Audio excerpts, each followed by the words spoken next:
আসসালামু আলাইকুম প্রিয় শিক্ষার্থীরা, কোর্সটিকার নতুন একটি ক্লাসে তোমাদের স্বাগতম। আজকের এই ক্লাসে আমি আলোচনা করব তোমাদের ইংরেজি বই থেকে ইউনিট 3 লিসন 3 এর দেখো 2 নম্বর অ্যাক্টিভিটিতে বলা হয়েছে read the following statements and say if they are true or false.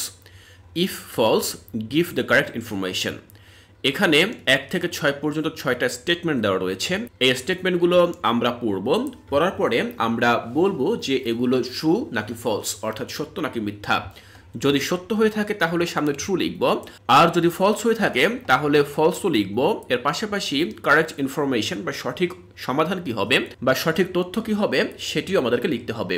তাহলে চলো দেখে নিচ্ছি যে কিভাবে আমরা এই অ্যাক্টিভিটি সম্পন্ন করতে পারি। শিক্ষার্থীরা, আমরা আলোচনা করছিলাম ইউনিট 3 যার নাম হচ্ছে হেলথ অ্যান্ড হাইজিন।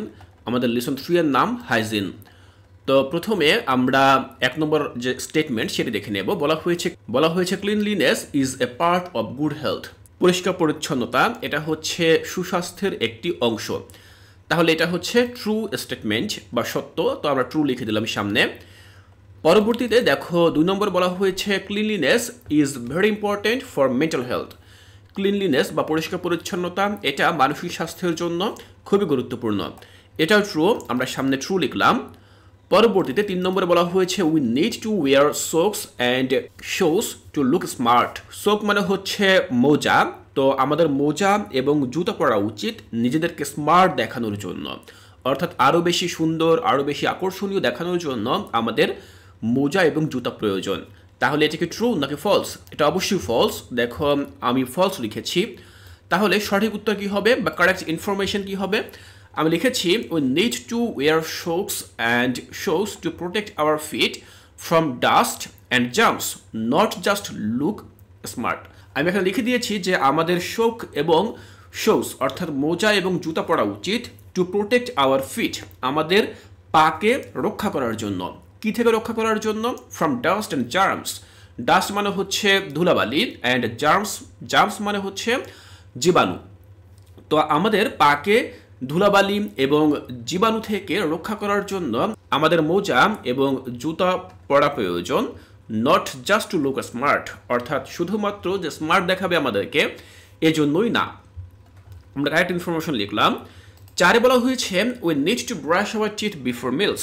আমাদের রাতে খাবার খাওয়ার পূর্বে দাঁত মাজা উচিত। এটাও কিন্তু ফলস, সঠিক নয়। আমি ফলস লিখেছি। দেখো কারেক্ট ইনফরমেশন কি হবে?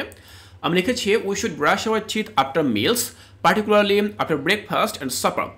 দেখো আমাদের যে দাঁত আমাদের ব্রাশ করা উচিত আফটার ব্রেকফাস্ট, সকাল নাস্তার পর, অ্যান্ড সাপার রাতে খাবার পর, to keep our teeth clean and prevent bacteria build up. এবং এর ফলে আমাদের দাঁতগুলো ক্লিন থাকবে এবং ব্যাকটেরিয়া তৈরি হতে পারবে না।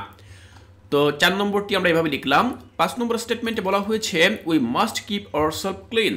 আমাদের অবশ্যই নিজেদেরকে ক্লিন রাখতে হবে, পরিষ্কার রাখতে হবে। তাহলে এটা তো অবশ্যই ট্রু, আমরা ট্রু লিখলাম। 6 বলা হয়েছে we can have pure drinking water from tubewells. আমরা টিউবওয়েলস থেকে নিরাপদ পানি পেতে পারি। তো এটা কি ট্রু? না, এটা ট্রু নয়। আমরা যে প্যাসেজটি বই থেকে পড়েছিলাম সেখানে আমরা জানি যে pure drinking water from tubewells is not guaranteed to be safe, অর্থাৎ আমরা টিউবওয়েল থেকে যেই পানিটা পাই সেটা যে একেবারে পিওর হবে বা বিশুদ্ধ হবে এর কোনো নিশ্চয়তা নেই। We need to boil or filter the water to ensure it is free from harmful bacteria and germs.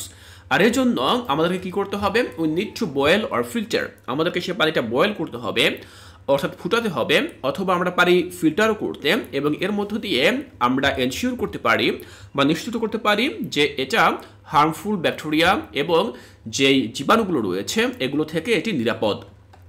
তাহলে শিক্ষার্থীরা, ঠিক এভাবে আমরা 1 থেকে 6 পর্যন্ত মোট 6টি স্টেটমেন্ট দেখে নিলাম, এবং এই স্টেটমেন্টগুলোর যেগুলো সঠিক বা সত্য সামনে আমরা ট্রু লিখলাম, যেগুলো ফলস সেগুলো আমরা ফলস লেখার পাশাপাশি কারেক্ট ইনফরমেশন বা সঠিক যে তথ্য সেটিও আমরা লিখলাম।